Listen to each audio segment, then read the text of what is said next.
到了这个招台办法，就确实是真站严、真确定，这是家具业者来电创意。9月底进前，伫咧咱台湾要来开饭店，要招待民众免贵来带暝。这间品牌业者和饭店做伙合作，内底装潢全部拢订款过。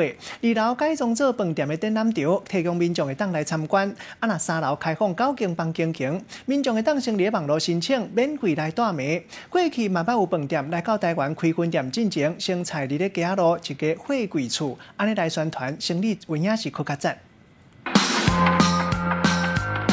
布置的风格有厝内的感觉，商站的面层要亲自做伙带嘛无问题。餐厅内底可以让食到上端调的水电料理，这是有名家具品牌全世界唯一一间的品牌饭店。即马想要大，唔免阁飞去水电啊，因为伊要伫台湾开快闪饭店，互你免费去带。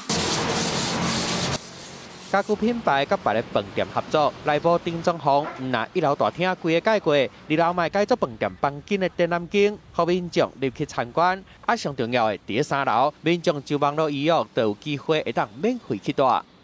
都有他们的行路啊，北欧的风格啊，应该蛮就是饭店应该会弄得蛮漂亮。他们会有就是他们设计的房间，我觉得他们设计的那个风格我很喜欢。想要上去申请体验看看。会啊，有9个不同的房型，那这9种房型其实是依据9种不同的 lifestyle 去打造的，所以9间房间都会长得不一样。家具品牌业者杀快闪的活动，希望借这来拼业绩。其实过去嘛捌有饭店伫台湾开店进前，新伫家路改装货柜，打造饭店内底设施甲特色，互民众翕相拍卡。可是这体验，互消费者对因有进一步的了解，请更加侪人客去带。记者综合报道。